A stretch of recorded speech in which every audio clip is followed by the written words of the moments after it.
গণ অভ্যুত্থান তার মূল উদ্দেশ্য ছিল এমন একটি সরকার ব্যবস্থা প্রবর্তন করা যেটি সত্যি জনগণের ক্ষমতা নিশ্চিত করবে, যেখানে জবাবদিহিতা থাকবে, যেখানে স্বচ্ছতা থাকবে এবং আসন্ন ত্রয়োদশ যে নির্বাচন রয়েছে সেটা সেক্ষেত্রে সবচেয়ে গুরুত্বপূর্ণ একটা ধাপ, যেখানে আমরা বিশ্বাস করি এটা অবাধ, সুষ্ঠু এবং গ্রহণযোগ্য নির্বাচনের মাধ্যমে জনগণের ক্ষমতায়ন হবে এবং এমন সরকার আসবে যারা সত্যি সরকারের কাছে দায়বদ্ধ থাকবে।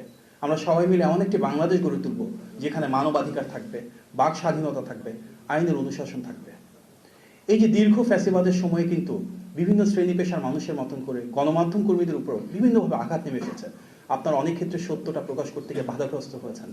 অনেক নিউজ পেপার আছেন, অনেক জার্নালিস্ট আছেন, অনেক এডিটর রয়েছেন, আপনাদের উপর হামলা, মামলা, ক্লোজার সব কিছু হয়েছে।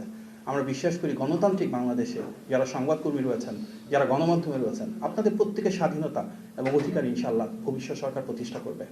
আমাদের আজকে যে নির্বাচন পরিচালনা কমিটি মিটিং হয়েছে, এখানে অনেকে আমাদের নেতৃবৃন্দ রয়েছেন যারা অত্যন্ত গুরুত্বপূর্ণ সদস্য।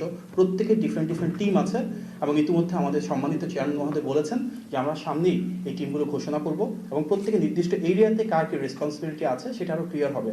আমাদের মূল উদ্দেশ্য আসন্ন নির্বাচনের আগে যখন যে ইনফরমেশনটুকু প্রয়োজন, আপনাদের সাথে যে কোনো সময় হয়তো প্রেস কনফারেন্স করার প্রয়োজন হতে পারে, আমরা চেষ্টা করব এই অফিসে সেটা আয়োজন করবার জন্য। আজকের মতন করে সেখানে আপনারা উপস্থিত থাকবেন, আমাদের বার্তাটা জনগণের কাছে পৌঁছে দিবেন, সেটা আপনাদের প্রতি আমাদের অনুরোধ রইল।